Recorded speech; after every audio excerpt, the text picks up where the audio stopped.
श्री कृष्ण गोविंद हरि मुरारी, हे नाथ नारायण वासुदेव। ओम नमो भगवते वासुदेवाय। ओम नमो भगवते वासुदेवाय। श्रीमद्भागवत दशम स्कंद अथ 90तमोऽध्यायः। ओम नमो भगवते वासुदेवाय। ओम नमो भगवते वासुदेवाय। सच्चिदानंद रूपाय विश्वोत्पत्त्यादिहेतवे तापत्रय विनाशाय श्रीकृष्णाय वयं नमः। सच्चित आनंद स्वरूप परमात्मा जो सृष्टि के उत्पत्ति, पालन और प्रलयकारी हैं तथा जीवों के आध्यात्मिक आदि दैविक आदि भौतिक तापों को नष्ट करने वाले हैं, अर्थात उनके मानसिक शारीरिक और भौतिक दुखों को दूर करने वाले हैं, उन श्री कृष्ण भगवान को हम नमस्कार करते हैं। श्री कृष्ण गोविंद हरे मुरारी, हे नाथ नारायण वासुदेव। दशम स्कंद 90वां अध्याय। श्री शुक उवाच। सुखं स्वपुर्यां निवसन् द्वारकायां श्रियपतिः सर्वसम्पत्समृद्धायां जुष्टायां वृष्णिपुङ्गवैः स्त्रीभ्योत्तमवेशाभिर्नवयौवनकान्तिभिः कन्दुकादिभिर्हर्मीषु क्रीडन्तीभिस्तडिद्युभिः। श्री कृष्ण के लीला विहार का वर्णन। श्री सुखदेव जी कहते हैं, परीक्षित, द्वारका नगरी की छटा अलौकिक थी। उसकी सड़कें मद चूते हुए मत वाले हाथियों, सुसज्जित योद्धाओं, घोड़ों और स्वर्णमय रथों की भीड़ से सदा सर्वदा भरी रहती थीं। जिधर देखिए उधर ही हरे भरे उपवन और उद्यान लहरा रहे थे। पांत के पांत वृक्ष फूलों से लदे हुए हैं, उन पर बैठकर भौरे गुंजार रहे हैं और तरह तरह के पक्षी कलरव कर रहे हैं। वह नगरी सब प्रकार की संपत्तियों से भरपूर थी। जगत के श्रेष्ठ वीर यदुवंशी उनका सेवन करने में अपना सौभाग्य मानते थे। वहाँ की स्त्रियां सुंदर वेशभूषा से विभूषित थीं और उनके अंग अंग से जवानी की छटा छिटकती रहती थी। वे जब अपने महलों में गेंद आदि के खेल खेलती और उनका कोई अंग कभी दिख जाता तो ऐसा जान पड़ता मानो बिजली चमक रही है। लक्ष्मीपति भगवान की यही अपनी नगरी द्वारका थी। इसी में वे निवास करते थे। भगवान श्री कृष्ण 16,000 से अधिक पत्नियों के एकमात्र प्राण वल्लभ थे। उन पत्नियों के अलग अलग महल भी परम ऐश्वर्य से संपन्न थे। जितनी पत्नियां थीं उतने ही अद्भुत रूप धारण करके वे उनके साथ विहार करते थे। सभी पत्नियों के महलों में सुंदर सुंदर सरोवर थे। उनका निर्मल जल खिले हुए नीले नीले, पीले, श्वेत, लाल आदि भांति भांति के कमलों के पराग से महकता रहता था। उसमें झुंड के झुंड हंस, सारस आदि सुंदर सुंदर पक्षी चहकते रहते थे। भगवान श्री कृष्ण उन जलाशयों में तथा कभी कभी नदियों के जल में भी प्रवेश कर अपनी पत्नियों के साथ जल विहार करते थे। भगवान के साथ विहार करने वाली पत्नियां जब उन्हें अपने भुजपास में बांध लेती, आलिंगन करती, तब भगवान के श्री अंगों में उनके वक्ष स्थल केसर लग जाती थी। उस समय गंधर्व उनके यश का गान करने लगते और सूत, मागध एवं बंदी जन बड़े आनंद से मृदंग, ढोल, नगाड़े और वीणा आदि बाजे बजाने लगते। भगवान की पत्नियां कभी कभी हंसते हंसते पिचकारियों से उन्हें भिगो देती थीं, वे भी उनको तर कर देते। इस प्रकार भगवान अपनी पत्नियों के साथ क्रीड़ा करते मानो यक्षराज कुबेर यक्षिणियों के साथ विहार कर रहे हों। उस समय भगवान की पत्नियों के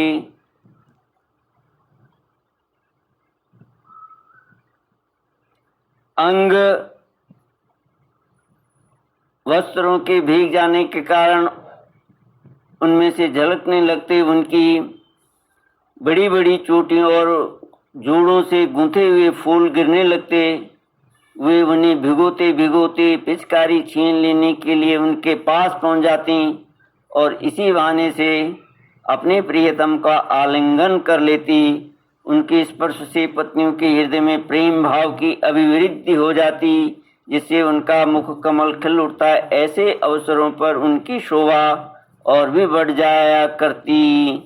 उस समय भगवान श्री कृष्ण की वनमाला उनके रानियों के वक्ष स्थल पर लगी हुई केसर के रंग से रंग जाती। विहार में अत्यंत मग्न हो जाने के कारण घुंघराली अलकें उन्मुक्त भाव से लहराने लगती। वे अपनी रानियों को बार बार भिगो देती और रानियां भी उन्हें सराबोर कर देती। भगवान श्री कृष्ण उनके साथ इस प्रकार विहार करते मानो कोई गजराज हथनियों से घिरकर उनके हाथ साथ क्रीड़ा कर रहा हो। भगवान श्री कृष्ण और उनकी पत्नियां क्रीड़ा करने के बाद अपने वस्त्राभूषण उतार कर उन नटों और नर्तकियों को दे देते जिनकी जीविका केवल गाना बजाना ही है। परीक्षित, भगवान इसी प्रकार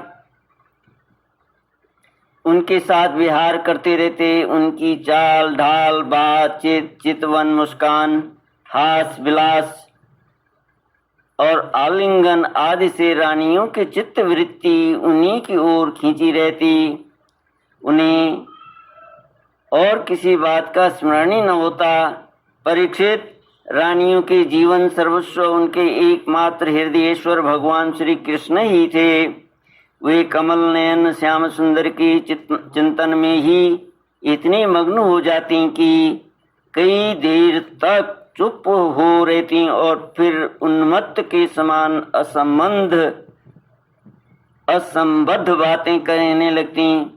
कभी कभी तो भगवान श्री कृष्ण की उपस्थिति में ही प्रेमोन्माद के कारण उनके विरह का अनुभव करने लगती और न जाने क्या क्या कहने लगती। मैं उनकी बात तुम्हें सुनाता हूँ। महिष्य ऊचुः कुररिविलपसि त्वं वीत निद्रा न शेषे स्वपिति जगति रात्र्यामीश्वरो गुप्तबोध वयं यौ सखी कश्चित् गाढनिर्भिन्नचेतसा नलिन नयन हासोद्दार लीलेक्षितेन।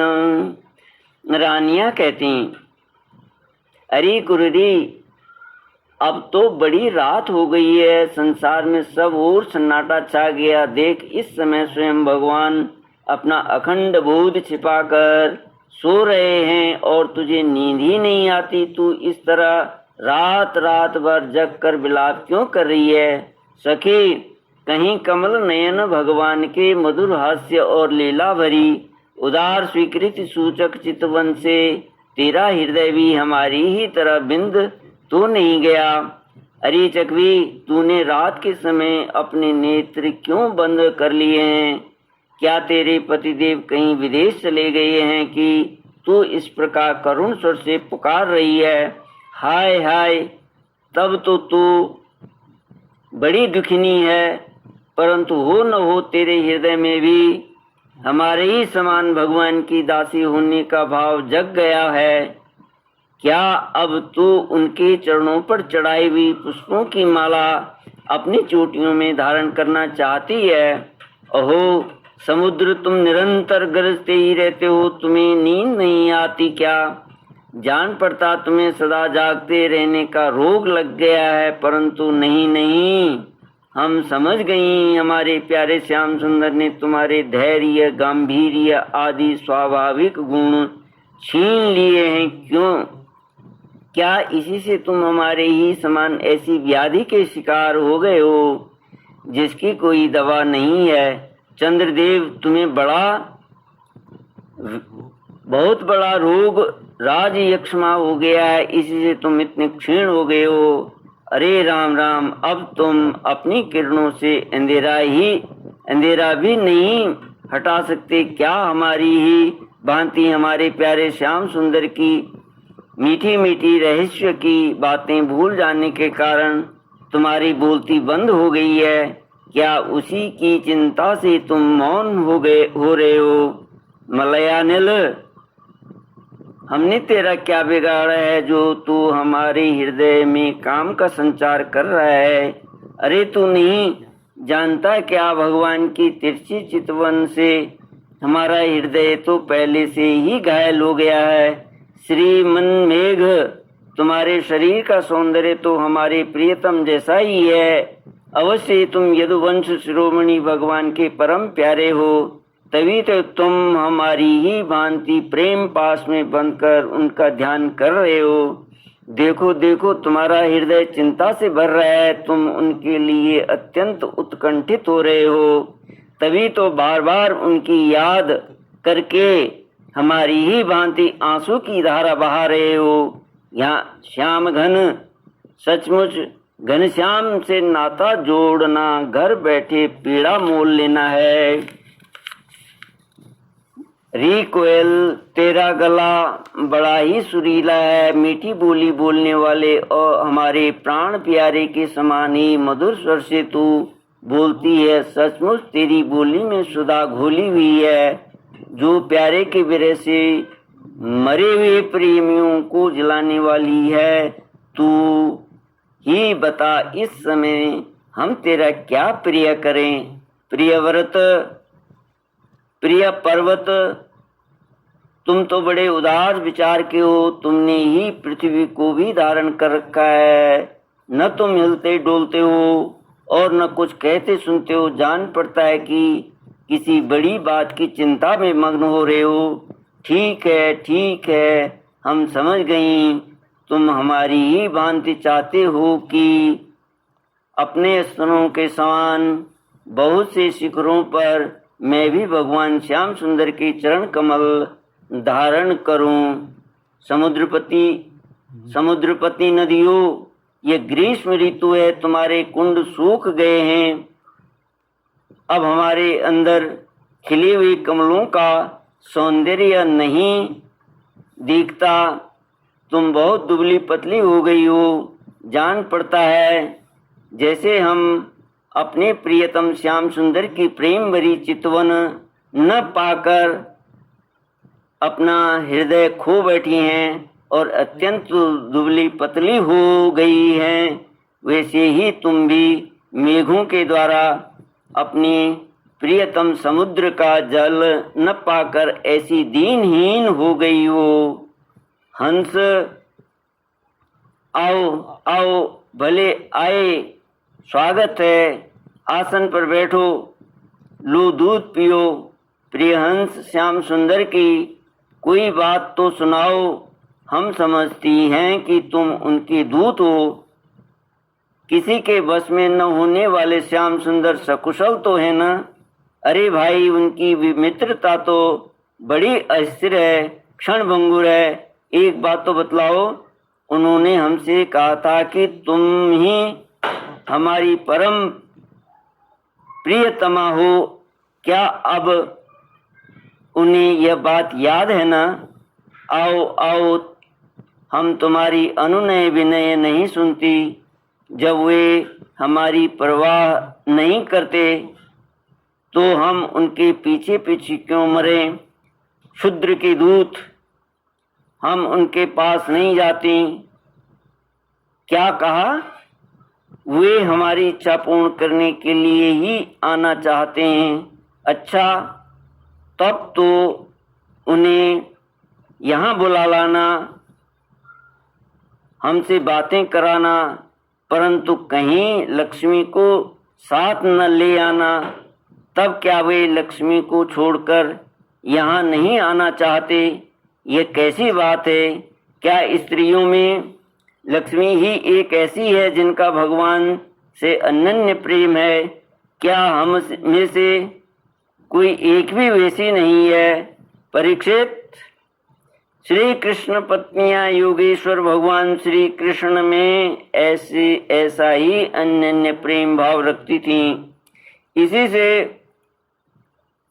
उन्होंने परम पद प्राप्त किया था। भगवान श्री कृष्ण की लीलाएं अनेकों प्रकार से अनेकों गीतों द्वारा गान की गई है। वे इतनी मधुर, इतनी मनोहर हैं कि उनके सुनने मात्र से स्त्रियों का मन बलात् उनकी ओर खिंच जाता है।